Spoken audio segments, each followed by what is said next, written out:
உங்கள் அப்பா கொடுக்குற தொல்லை தாங்க முடியல. முதல்ல அந்த கிழவனை கொண்டு போய் முதியோர் சேர்த்து வந்தால் தான் அவங்க குடும்பம் கொடுத்து பேசுவேன்னு சொன்னான் மனைவி. அந்த பையன் அவள் அப்பா கிட்ட சொல்ல முடியாத தவிச்சான்.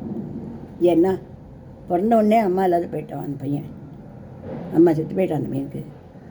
அப்பா 2வது கல்யாணம் கூட பண்ணிக்காங்க அவனை வளர்த்து ஆளாக்கியிருக்கார்.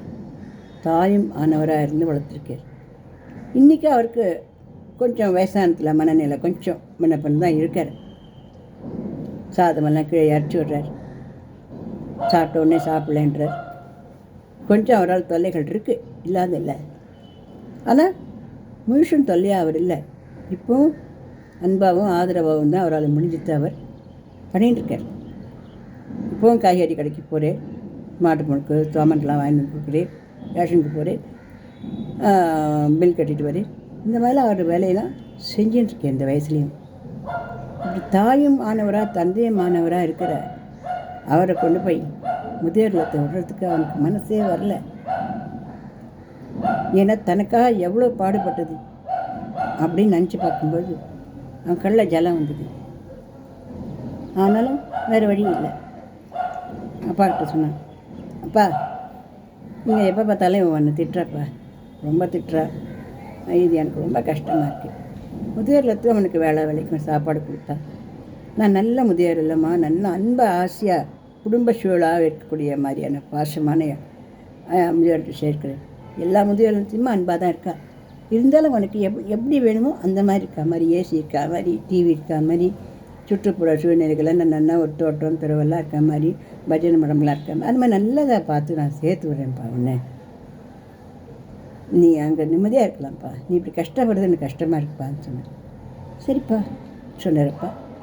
சரி, என்ன ஒரு தொட்டியில் எல்லாத்தையும் எடுத்து வச்சுட்டு அவருடைய உடைய எல்லாத்தையும் கிளம்பிட்டான். வரேம்மா, வராதிங்க வாங்க அப்படின்னு சொன்னான் மாட்டு பொண்ணு. சரிம்மா அப்படின்னு போயிட்டு போய் முதியோர் இல்லத்துக்கு போயாச்சு. அங்கே வாசலில் ஒரு 50 வயசு மதிக்கத்தக்க ஒரு ஆள் நின்று இருந்தார். அப்போ ஆட்டோ காசு கொடுத்துட்டு லக்கேஜ் எடுத்துன்னு வரேன்ப்பா, போய் எடுத்துன்னு வாப்பா. அந்த ஆள் இவரை பார்த்து கேட்டோம். ரொம்ப சந்தோஷமாக பேசிட்டு இருந்தோம். கை கொலிக்கிண்டு அங்கேருந்து வந்து உங்களுக்கு ரொம்ப தெரியுமா இவரை சீட்டை? இந்த முதியோர் இல்லம் மட்டும் இல்லை, இது அனாதை இல்லமாக கீழே இருக்குது. அந்த அனாதை இல்லத்துலேருந்து பாவம் ஒரு சில வருஷங்களுக்கு முன்னால் இவர் ஒரு ஆண் குழந்தையை தத்து எடுத்துன்னு போனார். 27 வயசு தான் நான் அது இன்னொரு கல்யாணம் பண்ணிக்கலாமே மனைவி இருந்துட்டாக்கான்னு சொன்னாங்க. அதுக்கு அவர் சொன்னேன், என் மனைவி ஒரு குழந்தை பெற்றுக்கணும்னு ஆசைப்பட்டா. எங்களோட எல்லார வாழ்க்கை 3 வருஷம்தான், ஆனால் எங்களுக்கு குழந்தை பிறக்கலை. அவளை கொண்டு வர முடியாது. அவளோட ஆசையாக இந்த அனாதையிலேருந்து ஒரு குழந்தைய நடத்தின்னு போய் நான் வளர்க்குறேன். பின்னாடி அந்த குழந்தைய எனக்கு அன்பு காட்டும். என்னோடய அன்பு முழுக்க அந்த குழந்தை மேலே நான் காட்டுவேன். நான் அன்பு காட்டுறதுக்கும் நான் வளர்க்குறதுக்கும் ஒன்று வேண்டாமா? எனக்கு மனைவிங்கிற சந்தோஷம்லாம் அவசியம் இல்லை, அவளுடைய நினைவே எனக்கு போதும். ஆனால் அந்த அன்பை காட்டு, எனக்கு ஒரு குழந்தை வேணும்னு கேட்டு முதியோர்களுக்கு கீழே இருக்கு பார்த்தீங்களா அனாதை இல்லாம், அதுலேருந்து ஒரு குழந்தைய வாங்கிட்டு போனேன். அந்த குழந்தை வேறு யாரும் இல்லைப்பா, நீ தான் அப்படின்னு சொன்ன. அப்பா அப்படின்னு சொன்னாங்க. பொக்கிஷங்கள், வயசானவா பொக்கிஷங்கள். உண்மையில் அவன் முன்ன இருக்கலாம், அறியாத்தனமாக நடந்துக்கலாம், தொல்லை கொடுக்கலாம். நம்மளா சின்ன வயசில் தொல்லை கொடுத்ததே இல்லையா? நம்மளெல்லாம் வளர்த்து பாடுபடுறதுக்குள்ளேயே அவள் எவ்வளோ கஷ்டங்களை பட்டான்றது அவன் ஒன்று சொல்லி நம்மளுக்கு காமிச்சுட்டு இருந்தா. இல்லை தொல்லை கொடுத்துன்னு கொண்டு போய் நம்மளை எங்கேயான ஒரு சிறுவர் இல்லமோ இல்லை அனாதை இல்லமோ கொண்டு போட்டாளா?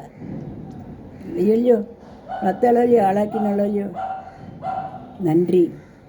இந்த உலகத்தில் இருக்க வேண்டியது எல்லாருக்கும் நன்றி.